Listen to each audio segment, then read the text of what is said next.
Buenas tardes, encantado. Vamos a dar comienzo, sin más dilaciones ya, a la sesión del Seminario de Derecho Administrativo de la Universidad de La Coruña, correspondiente al mes de junio. En este mes de junio tenemos el honor y el privilegio de contar con nosotros a un profesor catedrático de Derecho Administrativo de la República Dominicana, Olivo Rodríguez, que no necesita de ninguna presentación, y menos en España, donde ha sido durante varios años embajador y donde ha dejado pues, un gran recuerdo para todos nosotros. Yo tengo el honor y el gusto de conocerles desde hace mucho tiempo y la verdad es que haya aceptado, ¿verdad?, venir a, aunque sea por las nuevas tecnologías y a través de estos cuadritos y las cámaras, pero yo sé que él quiere mucho a la Universidad de La Coruña. Él ha estado en Mariñán en varias ocasiones y sobre todo, para quien no lo sepa, Olivo era una de las personas más reconocidas por el profesor Meilán Gil. Sin ir más lejos, unos días antes de su fallecimiento, siendo embajador, estuvo aquí en La Coruña y creo que tuvo la oportunidad de cenar con el rector y profesor Meilán Gil. Y en fin, Olivo, muchas gracias por atender nuestra invitación. Veo que hay muchos colegas del foro, que hay también distinguidas amigas y amigos del doctorado en Derecho Administrativo Iberoamericano, que hay estudiantes también, y en fin, estamos muy, muy contentos de poderte recibir.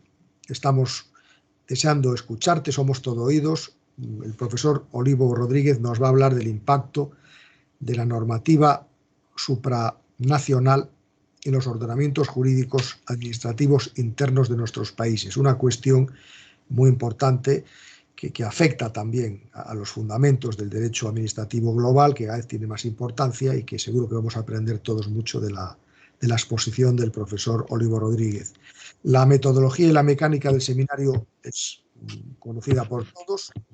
Puedes hablar, pues no sé, 30 minutos si quieres, y luego tenemos un turno de intervenciones, de coloquio, de comentarios, y sin más preámbulos, Olivo, tienes la palabra. Muchas gracias. Bueno, muchísimas gracias, don Jaime, muchísimas gracias a todos los amigos del Departamento de Derecho Administrativo de la Universidad de La Coruña, con quienes todos los juristas iberoamericanos tenemos un especial vínculo y afecto, por muchísimas razones, y sobre todo por de allí haber surtido tantos efectos en la interrelación de los administrativistas iberoamericanos, tanto en la persona de nuestro maestro siempre recordado, el profesor José Luis Meilán Gil, como del profesor Jaime Rodríguez Arana. Y ahora, en los últimos años, más allá del Foro Iberoamericano de Derecho Administrativo, a través del magnífico doctorado de Derecho Administrativo Iberoamericano, del que muchos alumnos y discípulos nuestros en universidades en América Latina, bueno, han tenido el privilegio de estar compartiendo. Ya, de hecho, nosotros en la República Dominicana tenemos un doctor en Derecho Administrativo Iberoamericano, el profesor Dixon, y creo que hay algunos que están también ya en el marco de los estudios doctorales. Así que para nosotros, para mí en particular, es muy motivador poder participar en el seminario. Pero además y adicionalmente, porque llevo muchos años reflexionando sobre estos temas por diversos motivos,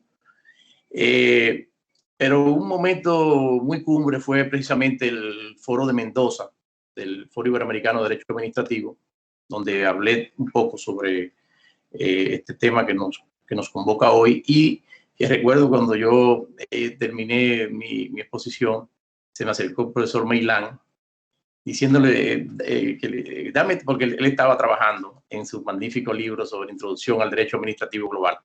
Y recuerdo que luego compartimos muchos correos con toda esta casuística que se mueve, tanto en el plano la casuística supranacional, tanto en el plano formal como el plano informal, ¿no? Y que de forma real viene a impactar nuestros ordenamientos jurídicos administrativos. De manera que al profesor Meilán quiero dedicarle hoy día esta intervención. Como dijo don Jaime, justo la semana anterior compartimos, ¿no?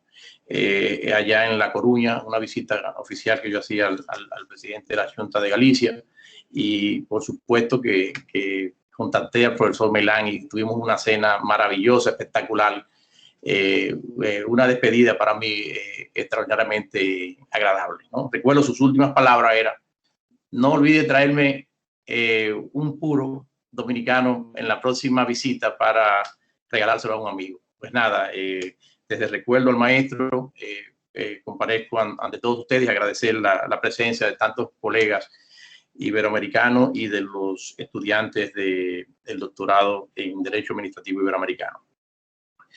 Miren, a mí desde hace muchos años, cuando estudiaba Derecho, en la parte de Derecho Administrativo, me causó cierta curiosidad que las dos obras fundadoras de nuestro Derecho Administrativo, una escrita en el año 1938, otra en los años 50, dedicaban en la parte final de sus respectivas obras, los dos grandes maestros, Troncoso de la Concha y el profesor Amiama, dedicaban un capítulo al Derecho Administrativo Internacional.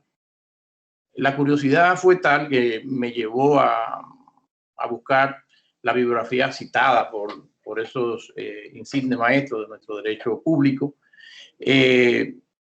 y a los fines de seguir profundizando.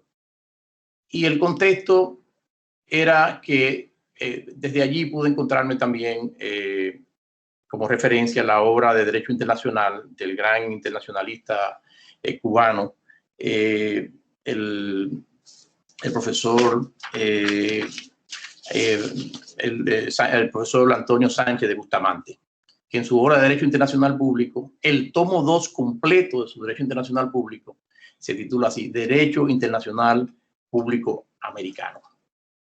Digo esto porque hoy día resurge de nuevo, ¿no? Y con otros matices, todo este tema derivado ya de una globalización económica, pero también una globalización con serios impactos en el plano jurídico, ¿no? Y por eso ya hablamos, el profesor Jaime Rodríguez Arana ha escrito, tiene obras también sobre eso. Muchos de ustedes, de los profesores que están aquí, también han escrito sobre los temas del derecho administrativo global, pero también debemos resaltar que hace un siglo,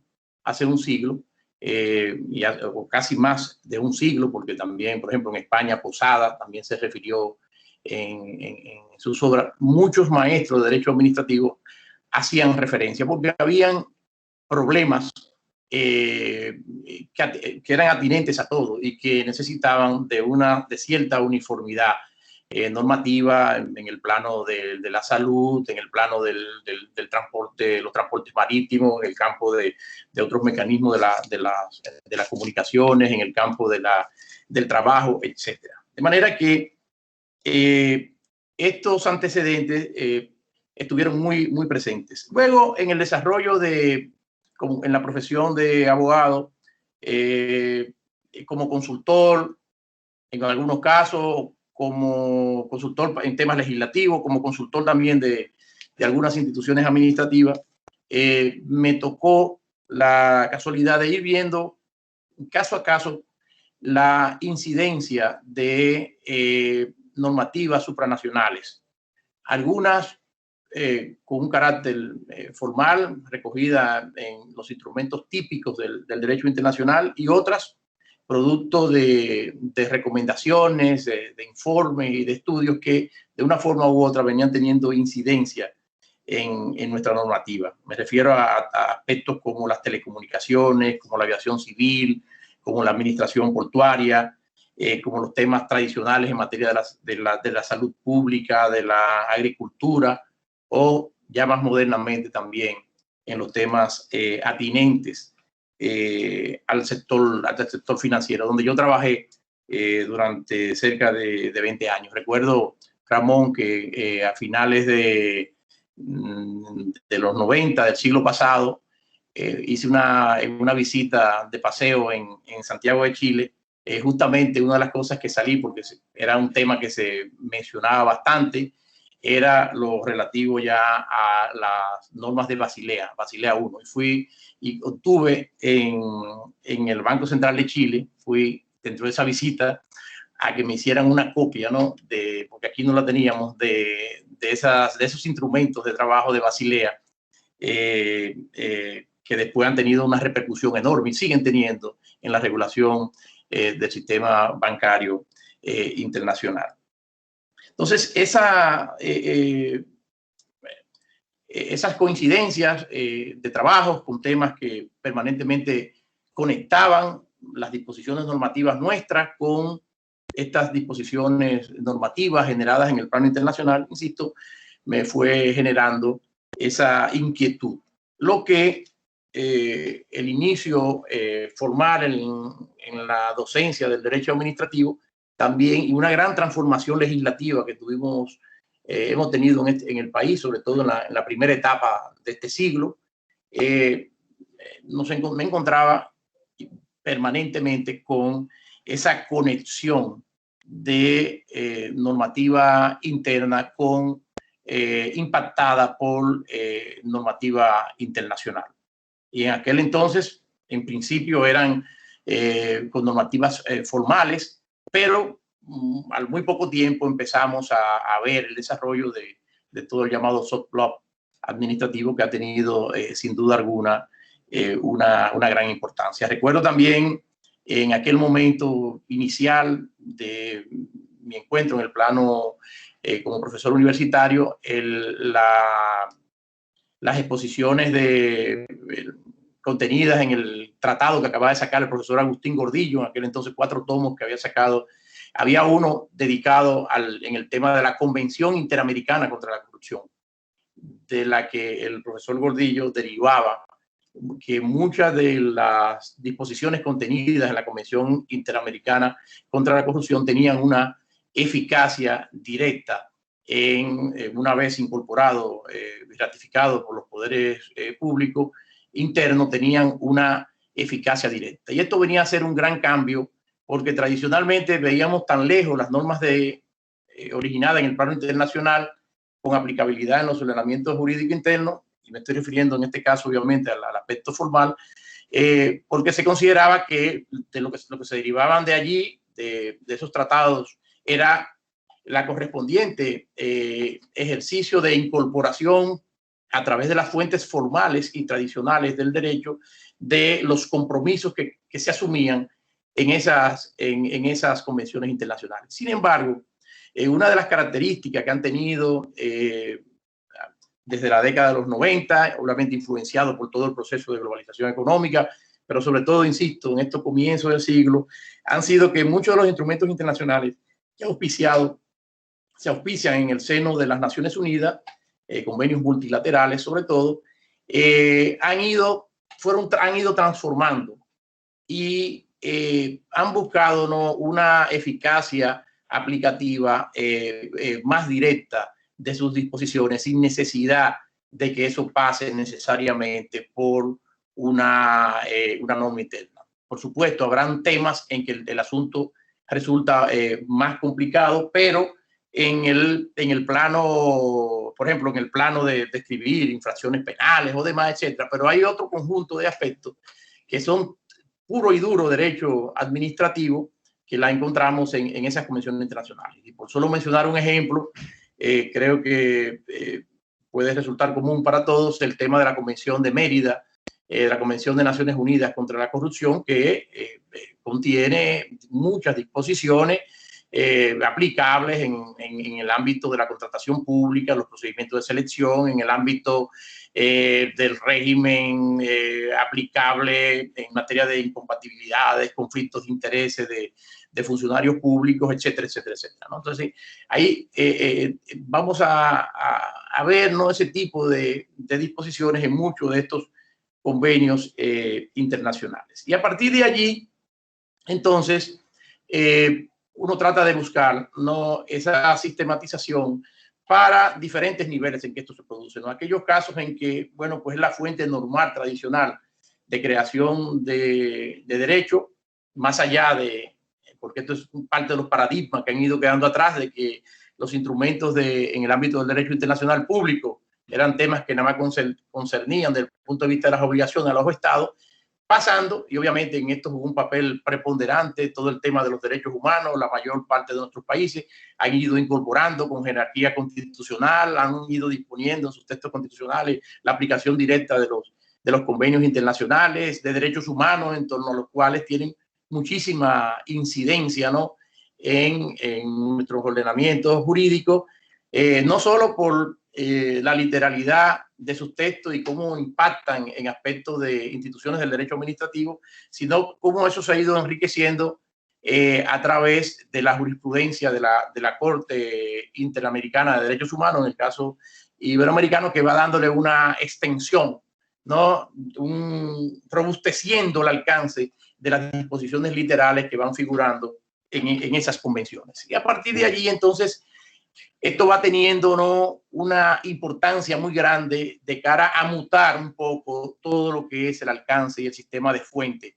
en nuestros ordenamientos jurídicos, y cómo en muchas ocasiones la juridicidad de actuaciones administrativas va a estar condicionada, sea por estos textos escritos de manera directa en estas convenciones internacionales que vayan adoptando los países, como también a través del alcance que le dan a la jurisprudencia.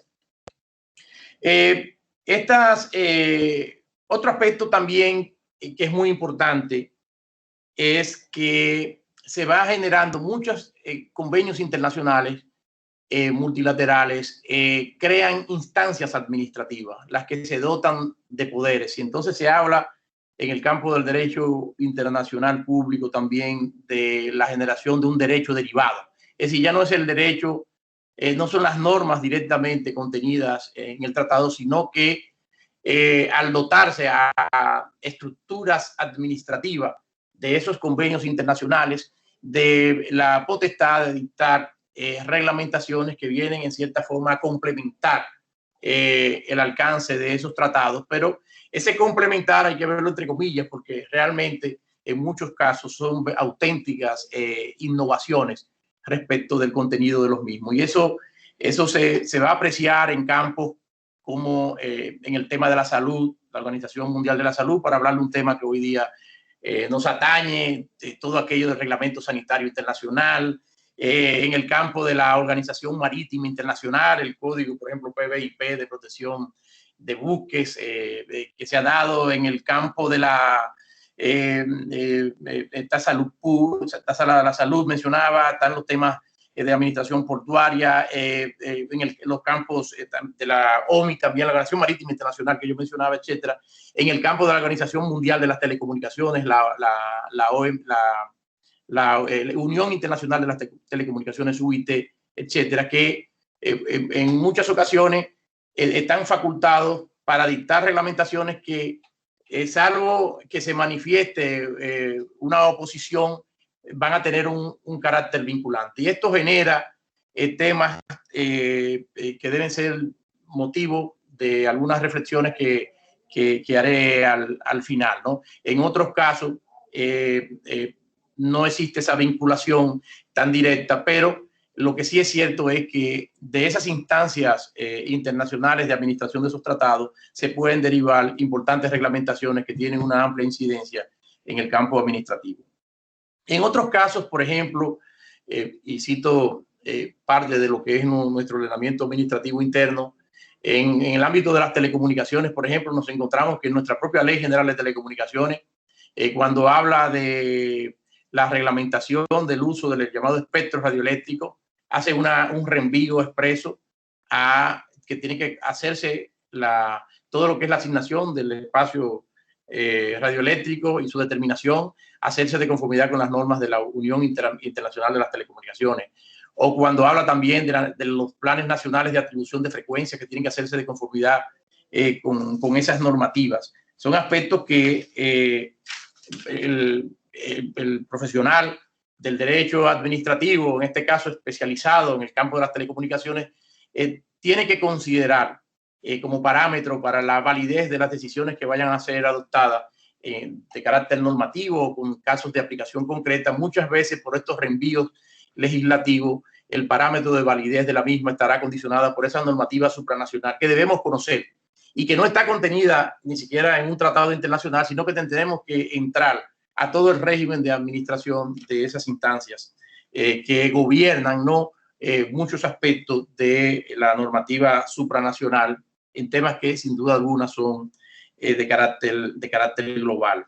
Lo mismo pasa, por ejemplo, tuve una experiencia importante en el campo de impulsar la transformación de la adaptación de la ley nuestra de aviación civil a todas las regulaciones que se derivaban del convenio de Chicago, ¿no? Y de su instancia administrativa, por ejemplo, todo el régimen de administración de los espacios aeroportuarios a cargo de autoridades administrativas, por disposición expresa de la ley que regula la aviación civil en nuestro país, todos los reglamentos que se adopten en diferentes campos de habilitación del personal, tanto de seguridad como del personal que accede a instalaciones aeroportuarias, etcétera, los reglamentos por mandato expreso tienen que hacerse acorde a los reglamentos anexos al convenio internacional de transporte, el convenio de transporte aéreo internacional, a la convención de Chicago. De manera que en estos casos la autoridad administrativa facultada para dictar reglamentos en el campo administrativo está condicionada, está subordinada en su contenido a lo que contengan esos instrumentos derivados de la previsto, ¿no? Como anexos al convenio internacional de transporte aéreo internacional. Así pudiéramos mencionar también en el campo de la salud pública los mandatos expresos que tiene la Ley General de Salud al cumplimiento de estas medidas, pero también en otros aspectos más simples, por ejemplo, la instalación del control administrativo en cuanto a la instalación de los bancos de sangre, que tienen que hacerse de conformidad con protocolos que son determinados por la OMS, etcétera. Existen como estas, pero cantidad de instancias supranacionales que, digamos, con carácter formal, derivado, porque están previstos directamente en los tratados, vienen a hacer esta vinculación, o porque las normas internas nuestras hacen reenvíos y conexiones con esas normativas que hay que conocer, que hay que analizar para poder cumplir con parámetros de juridicidad de esas disposiciones. Pero quizás uno de los aspectos donde mayor relieve e importancia ha tenido todo el aspecto de la supranacionalidad toca con el llamado soft law, ¿no? Instancias, muchas creadas por los gobiernos, otras instancias de carácter administrativo que tienen una incidencia y un condicionante enorme de nuestros ordenamientos jurídicos internos, ¿no? Limitando, como se dice, la capacidad de nuestro legislador en muchas materias. Y uno de los ejemplos prototípicos de esta incidencia, de estos grupos, que aunque no tienen la cobertura de las instancias administrativas oficiales, de los tratados o convenios internacionales, pero que tienen una gran incidencia por las instituciones que lo conforman, por los países que lo integran. Por ejemplo, el grupo en torno a Basilea para la elaboración de toda la regulación bancaria internacional, de los requerimientos de capital, de las normas prudenciales, de solvencia que deben cumplir las instituciones financieras a escala planetaria, no están necesariamente originados en instrumentos formales. Sin embargo, las mismas van teniendo una gran incidencia. Lo mismo pasa, por ejemplo, con el ámbito de la regulación de los mercados de valores, donde el IOSCO es una de las organizaciones que generalmente generan, ¿no?, los grandes lineamientos de lo que son las modernas leyes en materia de los mercados de valores. Y por qué no decir los aspectos relativos al combate a los capitales ilícitos provenientes, ¿no?, de los grandes delitos transnacionales, como todo el tema asociado al blanqueo de capitales, con el Grupo de Acción Financiera Internacional, que como sabemos va mucho más allá de la tipificación penal de la figura del blanqueo de capitales o los delitos de activos o legitimación de capitales, como expresiones que se utilizan también aquí en América Latina, que tiene un gran componente para el derecho administrativo, estableciendo obligaciones para sujetos privados que tienen que cumplir, estableciendo instancias administrativas especializadas que tienen componentes para compartir datos en la esfera internacional, instancias que tienen capacidad de aplicar sanciones por la inobservancia de los mismos. Bueno, pero al fin y al cabo toda esa normativa se origina en las 40 recomendaciones del Grupo de Acción Financiero, más las 7 que fueron adicionadas en materia de financiamiento y de los temas vinculados al terrorismo. Por ejemplo, nuestra reciente ley sobre lavado de activos hace reenvíos y dice que toda la reglamentación que pueda ser dictada, sobre todo para cumplir todo el marco preventivo, ¿no?, de las obligaciones que tienen los sujetos obligados privados, que tienen que colaborar a través del suministro de información, etcétera. Bueno, mucha identificación de clientes, ¿no?, determinación de los verdaderos beneficiarios, etcétera. Un conjunto de aspectos que se derivan de allí. Hay un reenvío específico de la ley de que esos reglamentos también tienen que hacerse acorde a no solamente a las 40 recomendaciones del GAFI, sino a los lineamientos y las interpretaciones que a partir de esos textos se han ido haciendo. De manera que también esas interpretaciones van teniendo un campo mayor que se va ensanchando. Son, señores, muchísimos temas, pero el tiempo va volando. Yo creo que ya estoy casi sobre el tiempo. Y son muchísimos aspectos. Tan solo lo que quiero es un poco despertarle el interés de la importancia, sobre todo, que los docentes tenemos cuando le hablamos o sea, aquella forma tradicional de lo sencillo de identificar las fuentes con que se nutren, ¿no?, el funcionamiento de nuestras instancias administrativas, no solamente en el plano intra, en los aspectos de su organización, de sus funciones, sino también en sus aspectos extra, en sus aspectos de sus relaciones con las personas, tienen que necesariamente pasar por comprender esta realidad que a título formal o a título de soft law tienen unos impactos enormes en el tratamiento de muchas categorías, muchas instituciones de nuestros derechos administrativos. Vivimos, los profesores iberoamericanos, también la experiencia de cómo aprender al revés la persecución de que fue víctima el profesor Alan Brugel Caría con el tema de un procedimiento administrativo global en materia de Interpol, ¿no?, de cuando los estados colocan en lista de difusión, etcétera, y cómo instancias supranacionales pueden adoptar decisiones que le ordenen al resto de los estados radiar informaciones de esa naturaleza. Es decir, que es un camino de doble vía lo que vemos en estos temas. A mí me agradó mucho que anoche llegó mi señora, que tenía un tiempo en España porque había ido a operarse una rodilla, y yo le tenía que me trajera el maravilloso tratado que acaba de sacar la editorial Marcial Pons de Derecho Administrativo, de los amigos Chema Rodríguez Santiago, Gabriel Domenech y Luis Arroyo Jiménez, que son los coordinadores. Y me dio mucha satisfacción abriendo el libro. Después tuve que quedarme un buen rato anoche despierto. Bueno, porque esto es lo último que sale, que hay un capítulo completo dedicado a Derecho Administrativo y Derecho Internacional. Es decir, aquellas cosas que nuestros maestros aquí en Dominicana hablaban ya hace 70, 80 años, que hablaba el profesor Sánchez de Bustamante, etcétera, viene y se visualiza de nuevo como un tema que hay que prestarle mucha importancia para entender y comprender el derecho administrativo de hoy. Y del libro, ya para finalizar esta parte inicial y luego podamos entrar en el conversatorio, que es la parte quizás más siempre importante, ¿no?, de este tipo de eventos.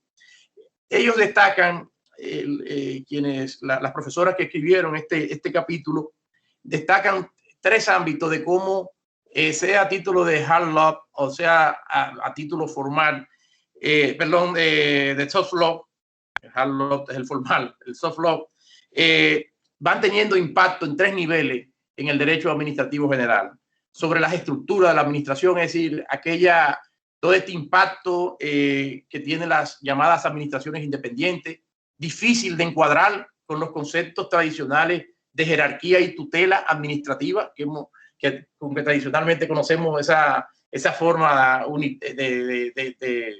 de coordinar la administración, aún reconociendo unos determinados niveles de descentralización funcional. Sabemos que en el caso de la administración independiente, esa descentralización funcional va mucho más allá, ¿no?, de lo que era el aspecto típico, ¿no?, de las entidades que quedan sometidas, sacadas de la jerarquía, pero sometidas, dada la existencia del Estado como única figura, a una fiscalización, una coordinación, a una tutela, vigilancia.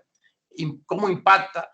Porque esto de las administraciones independientes han estado muy vinculadas a que también desde esferas internacionales y sobre todo para lo que toca a nuestros países en América Latina, la importancia de los financiamientos, los condicionamientos de los financiamientos de instituciones como el Banco Mundial, como el Fondo Monetario Internacional, como el Banco Interamericano de Desarrollo, bueno, pues sujeta muchos financiamientos a que se transformen muchas legislaciones y muchas prácticas administrativas en nuestros países.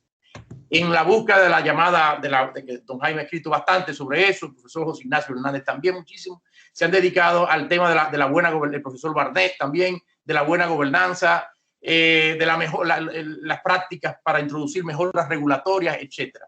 Todo ello viene de la mano también a cambiar otro aspecto que toca ya no a estructura organizativa de la administración, sino también a formas de intervención administrativa, ¿no? Porque esto realmente cambia, ¿no?, la manera en que los estados deben conducirse, sea a través de las figuras típicas de los actos administrativos, de los contratos, de los reglamentos. Esto tiene una incidencia enorme en esos aspectos. Otro tema también que ha ido tocando es romper algo que es tradicional entre todos nosotros, que es el llamado modelo burocrático, ¿no?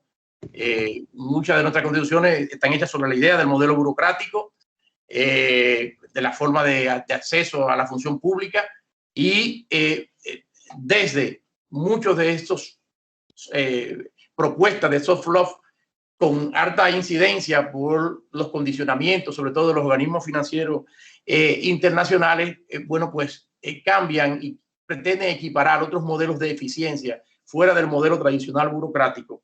Y al fin y al cabo, ¿no?, bueno, esto se origina, ¿no?, en estas realidades supranacionales. Así que contenidos propios del derecho administrativo. Aquí viendo a don Ismael, también recuerdo muchas conversaciones nuestras con don Ismael. Me introduje bastante con el asunto de empezar a poner el ojo al impacto de los tratados bilaterales en materia de inversión, cómo a partir de allí se origina toda una transformación, sobre todo en la forma de manejar las relaciones contractuales que puedan quedar implicadas y que han generado una legalidad administrativa internacional paralela a la legalidad administrativa interna de nuestros países, y que tienen una aplicación concreta en estos campos relacionados con la inversión extranjera. Es un punto también sumamente interesante. Por igual, los cada vez más trabajos de análisis de la jurisprudencia arbitral que se deriva de CIADI y de otras instancias van generando también cambios de concepto en instituciones clásicas dentro del derecho administrativo, como la expropiación forzosa y el concepto más amplio que se ve. De manera que fíjense ustedes cómo estos aspectos también van yendo a afectar directamente el contenido directo de instituciones del derecho administrativo. Para finalizar, a mí siempre es un sueño, nunca es tarde, ¿verdad? Yo tengo pendiente todavía hacer mi doctorado.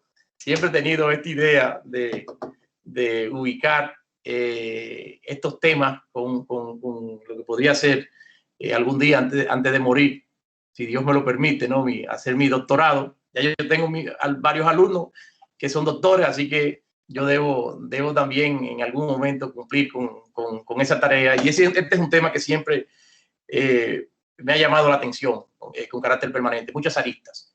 Y esto va a implicar, señores, la necesidad de que en los sistemas constitucionales se vayan haciendo cambios y adaptaciones para reconocer esta realidad y para buscar fórmulas de seguridad jurídica. Porque, por ejemplo, en el aspecto formal que yo le señalaba de derecho derivado de convenios multilaterales con estructuras administrativas creadas por los estados, en muchos de estos casos, bueno, pues están allí las normativas. Por ejemplo, el código PBIP, yo nunca, o el reglamento sanitario internacional, nunca lo he visto publicado formalmente en la Gaceta Oficial. Es decir, ¿cuáles son los mecanismos que vamos a utilizar? Porque tenemos los tratados, pero ¿cuáles son los mecanismos de publicidad para fines de oponibilidad de los mismos? Porque hay que abandonar aquel criterio de que no, es una relación de derecho internacional público, es una relación entre los dos estados. No, es que estas normativas, estas reglamentaciones que se desprenden de los mismos conllevan una relación con sujetos privados, con empresas, con personas, y no podemos desdeñar aspectos y pueden generar y derivar consecuencias. Por temas de seguridad jurídica debemos también ir buscando aspectos de cómo realizar esta conciliación y estos mecanismos, ¿no?, que hagan posible, ¿no?, una publicidad y una predictibilidad de las mismas. Creo que hay un gran trabajo por hacer en medio de un panorama del que nadie se puede salir. El mundo es una realidad. Y muchos han creído, se acabó la globalización por la pandemia. Vendrán otras formas de gobernanza de la globalización, sin duda, porque esto siempre, el mundo está en un cambio permanente, pero la globalización va a seguir. Y lo que debemos es salir de esos sistemas tradicionales, porque desde el punto de vista de la incorporación, a nivel formal, en nuestros sistemas constitucionales, básicamente, lo que ha estado más claro es la parte de los convenios de derechos humanos. Pero ya vemos, tan solo por una ínfima parte de situaciones que yo les he mencionado, que tienen una relación directa con el quehacer diario de nuestra administración, que quedan total y absolutamente al margen, ¿no?, de la posibilidad de contar con estas referencias, incluso aquellas que son interpretativas, porque vemos que hay, y en el libro, en el magnífico Tratado de Derecho Administrativo que les comentaba, citan en el trabajo varias sentencias de cómo el propio Tribunal Supremo Español se va haciendo eco para fines de interpretar de estos comentarios, de esos análisis de desarrollo hechos por esas instancias, incluso de soft law, para fines de interpretar y darle solución a los casos. Así que yo con esto, don Jaime, disculpando que me haya extendido en el tiempo, doy por terminada esta parte de la exposición y quedo a la disposición de todos ustedes. Así que muchas gracias. Muchas gracias, Olivo, por tu brillante, completa, sistemática y articulada intervención en la que nos has presentado todo un panorama muy actual del impacto que tiene, ¿verdad?, el derecho internacional público, el derecho global administrativo sobre las realidades de los ordenamientos administrativos internos en tantas áreas, en tantos sectores. En nuestro doctorado hay estudiantes que están precisamente analizando aspectos de ese impacto en el derecho administrativo interno, pero que se refiere desde la seguridad, la inmigración, la economía, las finanzas, el deporte, en fin, las telecomunicaciones, todos los sectores que tú nos has planteado, y que desde luego es un tema de gran actualidad.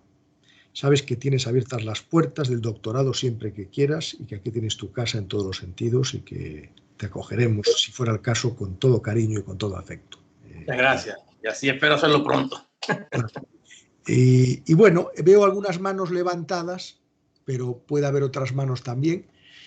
Pero yo sí quisiera, porque estoy viendo aquí entre los invitados, ¿verdad? Juan Morel, José Ignacio Hernández, Ismael Mata, Nadia Cisneros, Carlos Ríos, Carlos Solano, Cristóbal Dobarro, Germán Bula, Javier Echevarría, José Antonio Pena, José Manuel Rey. Hay profesores del foro, profesores y alumnos del doctorado, Juan Carlos Morón, Juan Pablo Aguilar, Libardo Rodríguez, Luis Eduardo Rey, Luis José Rodríguez, Luis Manuel Ferreira, Manuel Contreras, María Eugenia Chagüe, Marco Aurelio González Maldonado, María Carmen Martínez, en fin, Mariela Giniauk, Marta Ingrid González Reyes, Maruja Hermoza, Miriam Ibanega, Pedro Goico, Rafael Dixon.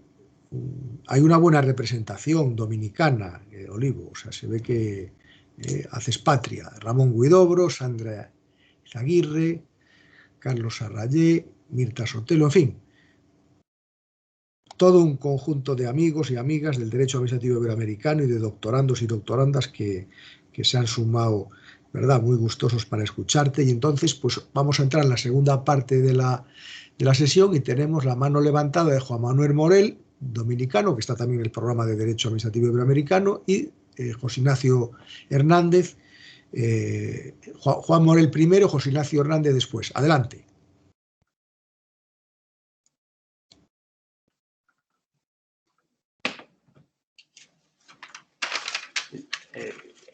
Chequeno del micrófono, a ver, porque no sé. Ahí está bien, ¿te escucha? Sí. Ok, buenas tardes a todos. Saludos, maestro Olivo. Dos preguntas puntuales. La primera es desde el ámbito del interés general, que si existe algún precedente vinculante o control de convencionalidad, ya sea de la Corte Interamericana o el Tribunal Europeo de Derechos Humanos, donde se anteponga el interés general frente al interés particular y sobre todo en cuanto también al estado de bienestar. Y en la segunda pregunta, en este escenario que tenemos de emergencia y pandemia hoy día, ¿hasta qué punto la dignidad humana alcanza su mayor realización en el ejercicio del derecho público? ¿Es cuándo? Bueno, rápidamente, con la segunda parte, hace ya 2 o 3 meses, el maestro Juan Carlos Casañez tuvo una importante intervención aquí donde se estuvo conversando de una serie, la necesidad de replantear muchos conceptos tradicionales, y lo mencionaba específicamente, sobre todo en el plano contractual, el profesor Casañez, derivado, ¿no?, de las consecuencias económicas que se derivan del COVID. De manera que esto es un tema que estará muy presente, por eso yo hacía referencia al final de mi intervención de que la globalización va a seguir. Lo que habrán serán nuevas formas, habrá que repensar muchas cosas, muchas categorías, dentro de ella la del contrato y sus efectos, a lo que hizo alusión el maestro Casañez en esa ocasión. Por eso estamos, como decían, infieles, ¿no? Eso comenzará, ¿no? Todo ahora. Con el tema de la convencionalidad de la Corte, ahí la jurisprudencia es muy abundante. Por ejemplo, en el caso de la Corte Interamericana de Derechos Humanos, yo creo que todas las grandes categorías jurídicas de derecho administrativo se encuentran tocadas. Acto, procedimiento, reglamento, actividad administrativa de prestación, regulación, etcétera. Yo creo que no hay el tema mismo de la ampliación del concepto de la expropiación, más allá del derecho de propiedad inmobiliaria, visto como cualquier elemento de valor, está lleno. Hay varias publicaciones que profesores como el profesor Jaime Orlando Santofimio, el profesor Hugo Caría, el mismo profesor Víctor Hernández Mendible publicó aquí en República Dominicana una magnífica obra sobre el control de convencionalidad y el derecho administrativo, que se publicó aquí en República Dominicana. El propio profesor José Ignacio Hernández tiene publicaciones muy interesantes y puntuales sobre cómo ha impactado, ¿no?, toda la convencionalidad. Y obviamente el tema de interés general, interés individual, eso siempre existirá, es un tema de ponderación.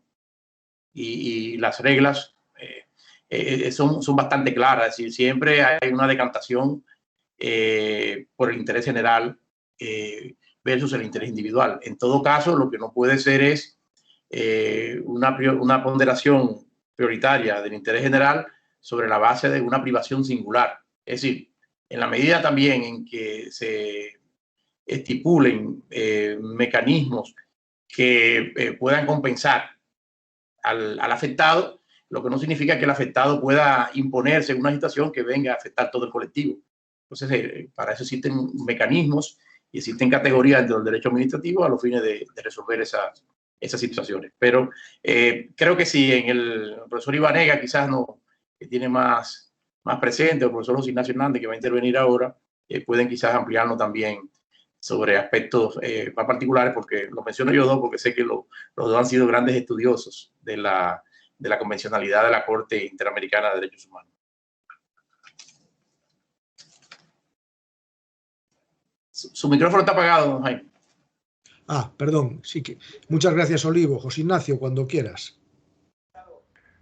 Bien, muchísimas gracias. Buenas tardes a todos. Saludos al profesor don Jaime y un caluroso saludo al profesor y mi muy querido amigo Olivo Rodríguez. Felicitaciones, Olivo, por la presentación. Y yo quería hacer dos preguntas, comentarios, una de ellas precisamente relacionada al ámbito interamericano. La primera, tú decías, y yo coincido con ello, que aun cuando algunos sostienen que el derecho global puede verse en retroceso ante la pandemia, más bien todo parece apuntar a lo contrario. Y yo siempre destaco el informe de la Junta de Vigilancia Médica, que es el órgano creado entre la Organización Mundial de la Salud y el Banco Mundial en 2017 para diagnosticar riesgos de pandemias. El primer informe, que es la oportunidad no pudo ser mejor, de septiembre de 2019, es decir, meses antes de la pandemia, alerta que debido a graves problemas de coordinación en el ámbito internacional, o lo que pudiésemos llamar la fragilidad del derecho administrativo global, el mundo no estaba preparado para una pandemia, y eso es lo que pasó. Entonces, la primera pregunta es si no crees tú que precisamente la pandemia lo que va a generar son incentivos para fortalecer la cooperación multilateral, el multilateralismo, como condición necesaria para atender el bien común, como se dice particularmente, por cierto, en la reciente encíclica Fratelli Tutti, y que eso lo que va a llevar es al fortalecimiento del derecho administrativo global. Y lo otro es el ámbito interamericano. También una de las consecuencias de la pandemia que el Banco Interamericano ha destacado es que la globalización tiende a hacerse más regional. Es lo que se conoce como nearshoring. Es decir, va a haber cooperación internacional, pero muy fuerte en el ámbito interamericano. Y yo soy de los que cree, y me gustaría saber tu opinión, y por supuesto la opinión del grupo, en qué medida esta promoción de acuerdos económicos regionales en América Latina no puede fortalecer un derecho global en América Latina que gire en torno al sistema interamericano de derechos humanos, o como yo le he venido llamando, un derecho administrativo interamericano, por símil con el llamado así también derecho administrativo europeo. De nuevo, muchísimas gracias y felicitaciones por la extraordinaria ponencia. Gracias, José Ignacio. Un saludo muy especial. José Ignacio también es muy querido, muy apreciado en República Dominicana. Nos acompañó bastante junto al profesor Rodríguez Arana, el profesor Barnés, el profesor Ricardo Rivero. Tanto él como su esposa Daniela, que también es otra magnífica administrativista y extraordinaria procesalista, colaboraron bastante en el proceso de nosotros adaptar nuestra ley de procedimiento administrativo y todo lo que toca de la buena administración, su impacto, etc. Esa visión que José Ignacio tiene una de las obras que más me gustan en materia de procedimiento administrativo, porque es un enfoque del procedimiento administrativo pensado en la buena administración. Mira, con el primer tema, José Ignacio, yo efectivamente, o sea, algo que yo pienso que eso va a acelerar más la globalización, sin duda, porque ahora más que nunca hemos visto de manera muy directa y toda la humanidad al mismo tiempo que no somos nada de manera aislada. Aisladamente no somos nada. Y de cómo van dando, así como los ciclones, los huracanes comienzan en un sitio, se van trasladando, etcétera. Todo esto que ha pasado en torno a la salud ha sido una demostración extraordinaria de que hay un conjunto de factores. Es una lástima que pudieron haber mencionado muchísimo todo el tema medioambiental, ¿no? Pero todos los factores también de los desafíos medioambientales en materia de la salud, en materia de las comunicaciones. Fíjate los temas y los problemas que hoy se derivan de la cadena productiva. Mira cómo está el mundo rumbo a una inflación que nadie sabe a dónde va a llegar. Nadie sabe a dónde va a llegar. O sea, se dicen cosas, pero el otro día no pasa, ¿no? Porque estamos en un sistema también que no se pensó para lo que vivimos, sobre todo en la primera etapa donde el mundo estuvo literalmente paralizado. De manera que una gran lección que nos deja todo esto, sin duda alguna, José Ignacio, es mejor repensar la manera de la globalización, la manera, pero no hacia retirada, sino la manera de hacer más eficaz y más eficiente, ¿no? Por utilizar las E, ¿no? La economía más económica, más eficaz, las 3 E famosas, la globalización.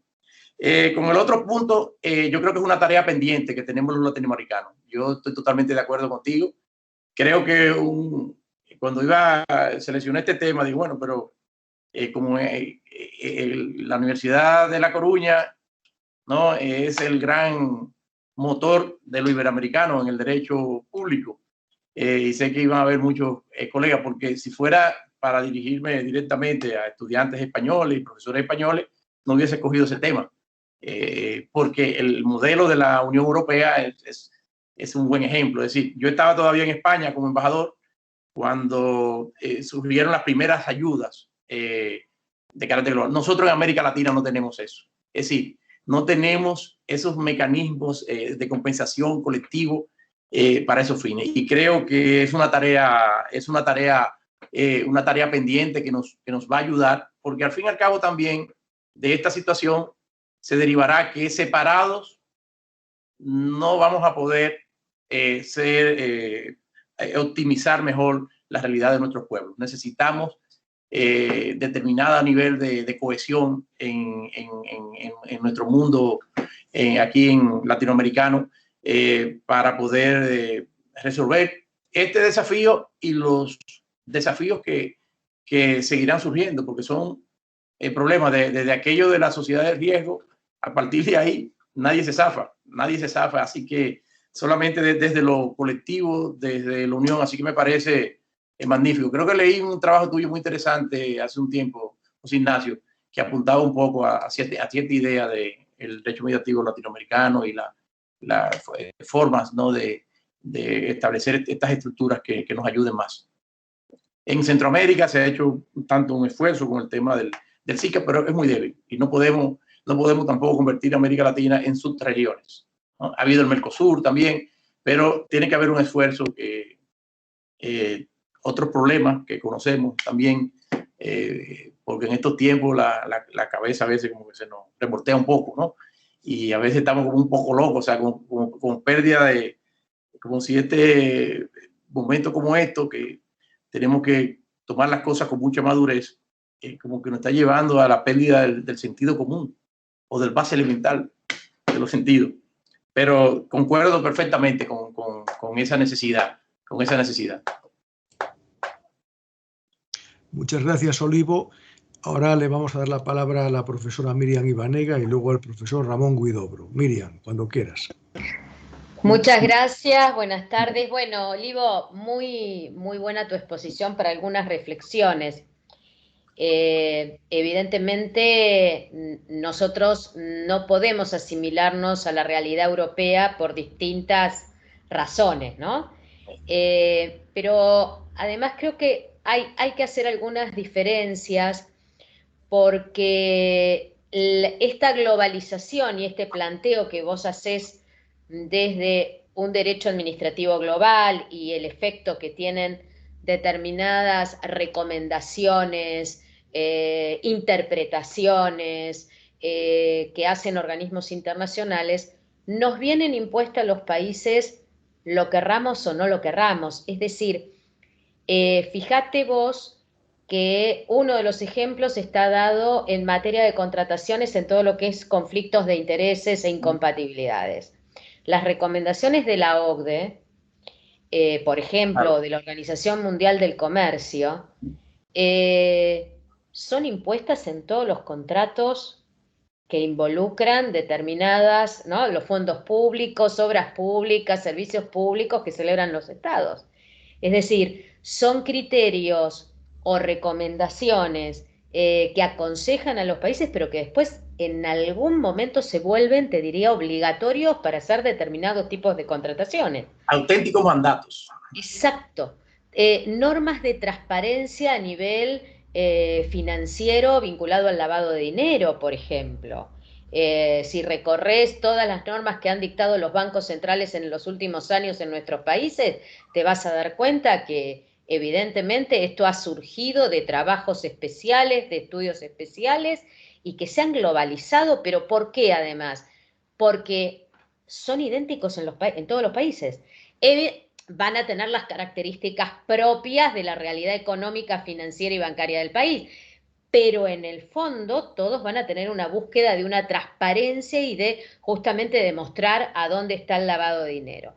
Esto por un lado. Y por el otro lado, creo que es un aspecto distinto, es el efecto que tienen ya hace mucho tiempo los tribunales internacionales, ¿no? Me refiero a los de derechos humanos, que es otro aspecto distinto, porque además es cierto, cada país va a tener una reacción jurídica distinta frente a una sentencia del Tribunal Europeo de Derechos Humanos o de la Corte Interamericana de Derechos Humanos, especialmente la Corte Interamericana de Derechos Humanos. Pero no obstante ello, hay, y casi desde la doctrina, un estudio cada vez mucho más meduloso de sentencias de tribunales internacionales que se dictan respecto a conflictos de otros países. Entonces, también hay una incorporación para el investigador, para el que estudia, para el que tiene que defender los derechos de un ciudadano o el interés público, una incorporación, ¿no?, que me parece que es interesante desde la jurisprudencia de estos tribunales. Es decir, es como que fueran distintos caminos donde encontramos puntos en común sin perjuicio de las diferencias. Ahora, en el centro, por supuesto, siguiendo los criterios además de Jaime en cuanto a la dignidad de la persona humana, y una cuestión muy importante en este sentido, que es el valor del sistema democrático. Porque no debemos tampoco perder ese eje, ¿no? ¿Por qué incorporamos, por qué sumamos nuevas herramientas? Bueno, además, porque estamos bajo bases de sistemas democráticos. Si no tenemos esta base, no es posible ampliar este espectro hacia esa globalización. Eran estos comentarios, porque además me parece muy bueno todo lo que dijiste, pero puntualmente nuestra realidad es totalmente distinta. Sí. No, y no sé si vos la ves igual. No, justo en una parte, por eso quise señalar muy rápido, de que la mayor parte de estas cosas vienen derivadas de los condicionamientos, sobre todo de los grandes organismos internacionales. De ahí viene toda esa transposición.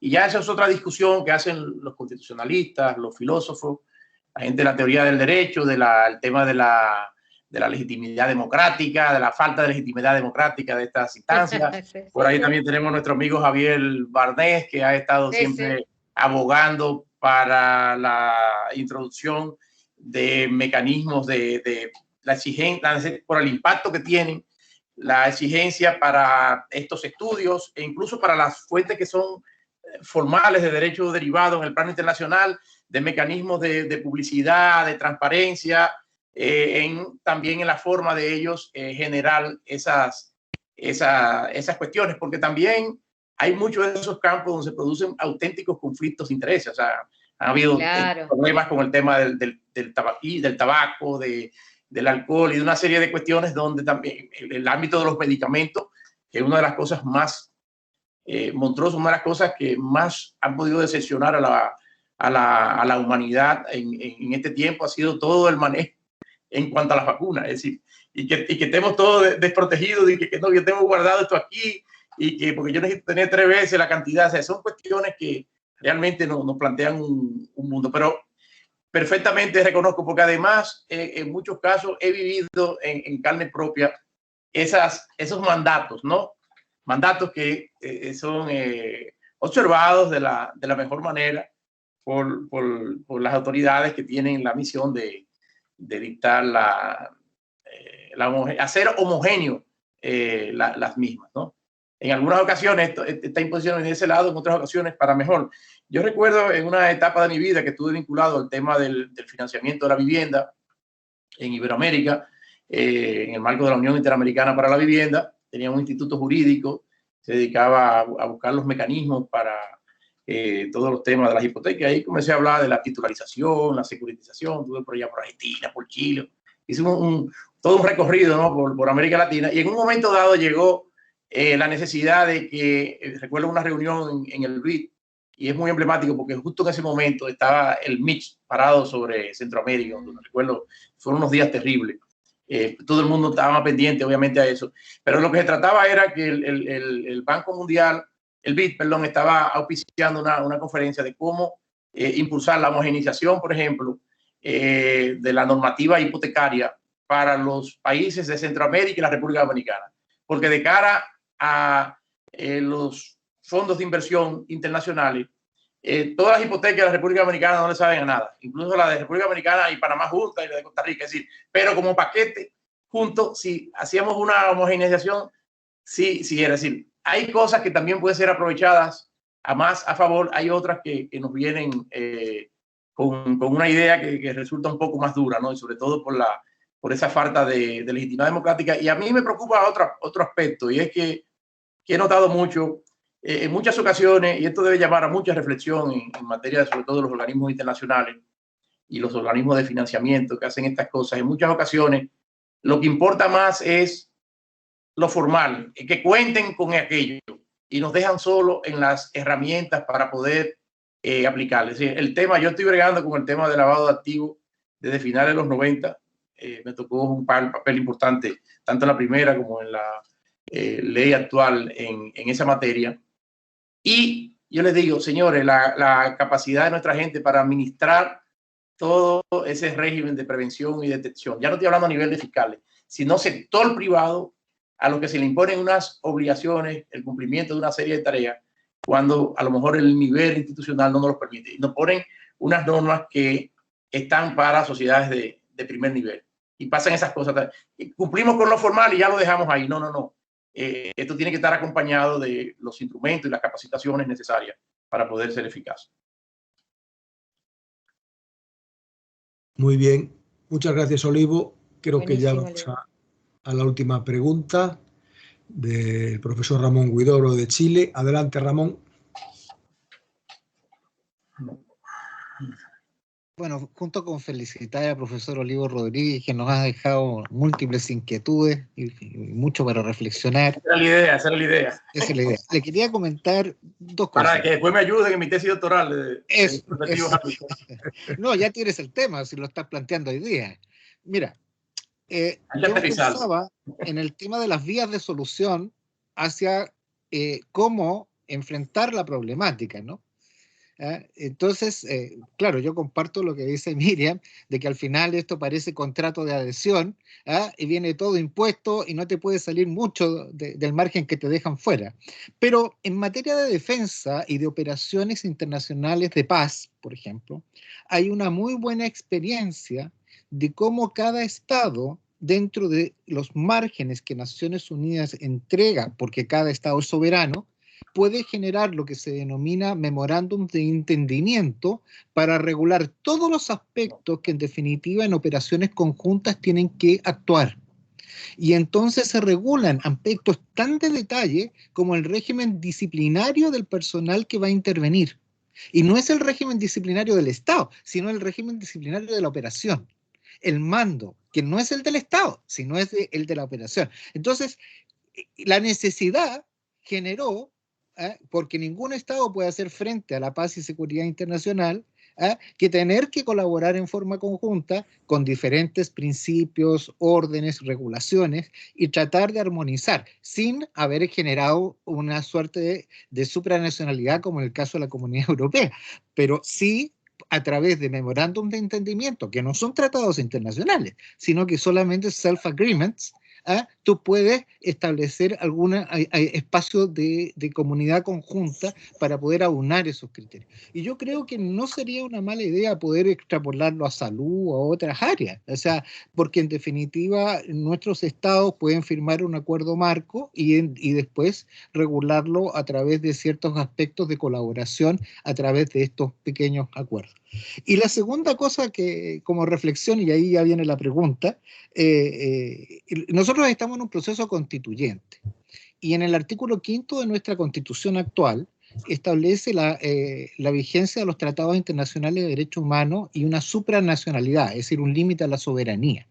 Pero el problema se plantea que cuando tú tienes una convención constitucional, algunos constituyentes dicen que hay que partir de la hoja en blanco.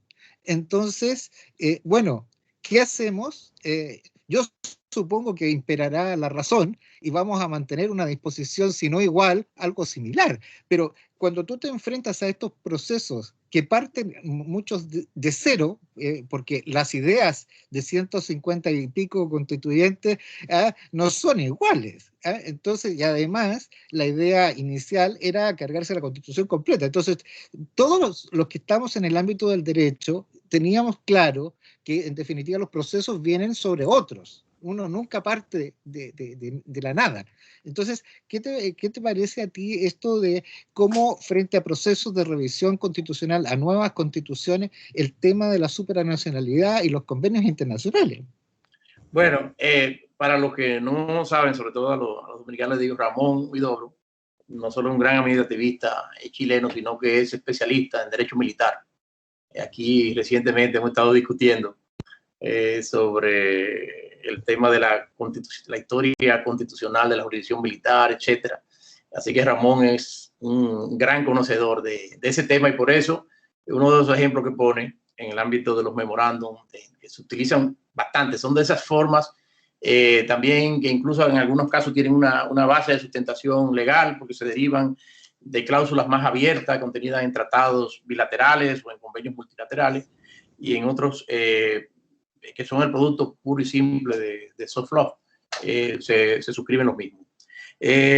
Con el segundo punto, no soy constitucionalista, pero sigo muy de cerca, con mucha preocupación, la situación en Chile, como la situación que está pasando en varios países de América Latina, realmente con mucha preocupación en un momento como este, donde los efectos de una pandemia debiera llevarnos más hacia una cohesión, hacia valorar más la importancia de la cooperación y de la vuelta a la solidaridad social, que estemos hablando de esquemas que lo que tienen esa general división.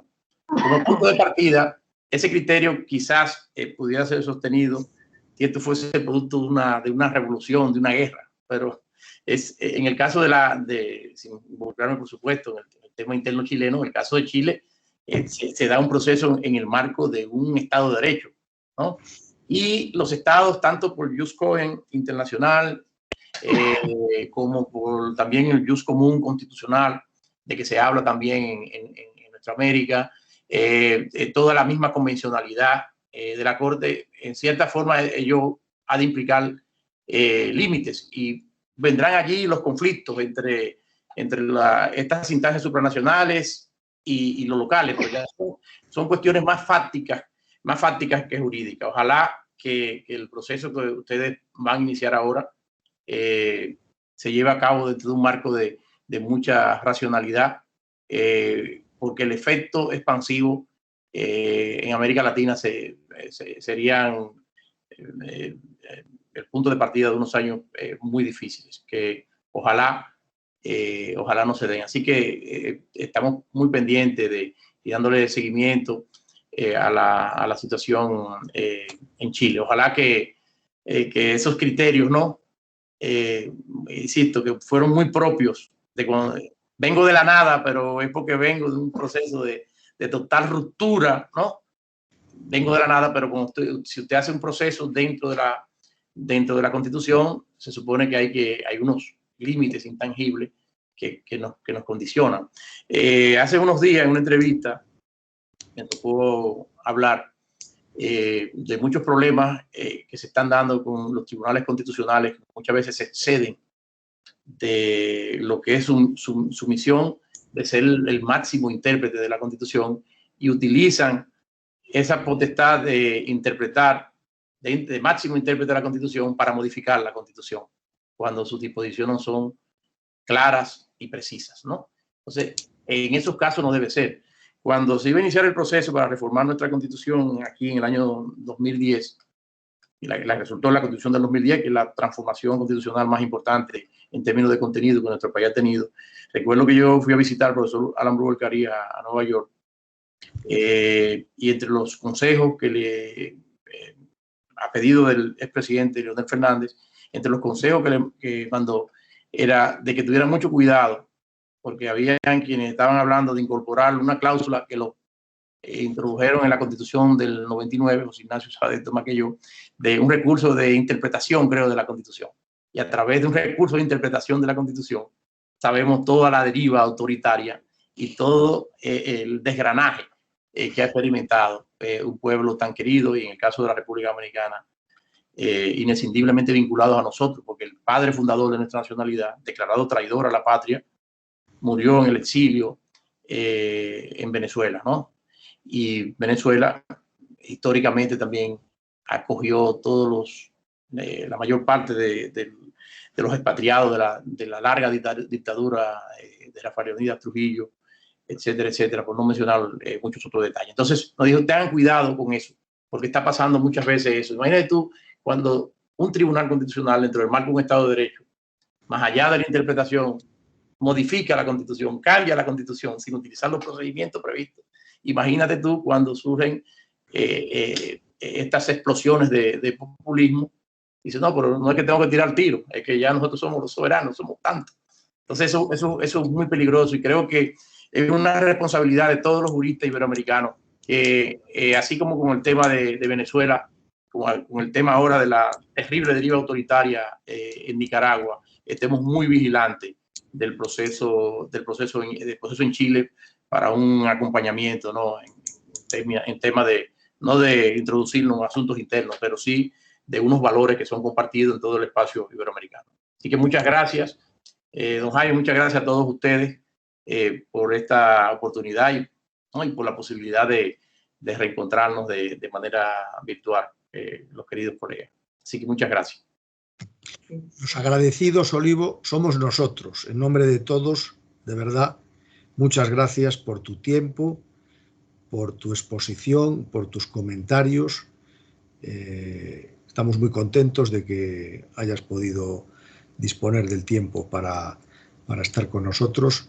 Efectivamente, lo que decías al final de tu intervención, de esos valores compartidos que no son más que los valores del Estado de Derecho, el oxígeno que respiran las normas, y que tan importantes son seguridad jurídica, certeza de las normas, previsibilidad del derecho, confianza legítima, proporcionalidad, que es un conjunto de valores universales que han hecho posible y siguen haciendo posible que la democracia sea real y efectiva. Cada vez deben estar más presentes, y todos sabemos que en todas las latitudes cuesta que se realicen en la cotidianidad porque no se aplican solos, no tienen efecto taumatúrgico, hace falta de un compromiso y hace falta de un empeño institucional y personal de todos los operadores jurídicos para que se realicen. Para terminar, tengo mucho gusto en anunciarles que el próximo seminario, el del mes de julio, porque en julio tenemos actividad, en agosto no, pero en julio tenemos actividad, va a ser impartido por el profesor brasileño Rogério Gesta Leal, que ustedes conocen, es miembro del FIDA también, y el título que ha propuesto es el siguiente: transversalidades necesarias en el control de la administración pública. 2 puntos. La importancia de la cooperación horizontal e interinstitucional entre agentes controladores. Todos sabemos que el control es muy importante. en la administración pública. Y si no hay controles efectivos y reales, pues la actividad administrativa formalmente puede parecer que actúa bajo los cánones democráticos, pero la realidad material puede ser que se aleje mucho de ellos. Por lo tanto, es un tema también de palpitante y rabiosa actualidad. A todos, muchísimas gracias por su atención, muchas gracias por seguir atentos a estos seminarios de la Universidad de La Coruña. Olivo, un gran abrazo y, si Dios quiere, nos veremos el próximo 12 de julio a las 6:30 de la tarde. Adiós. Hasta luego. Un saludo a todos, que estén muy bien. Saludos. Hasta luego. Un abrazo a todos. Saludos a todos, saludos. Gracias. Saludos. Chao. Adiós. Adiós. Adiós. Adiós. Chao, chao.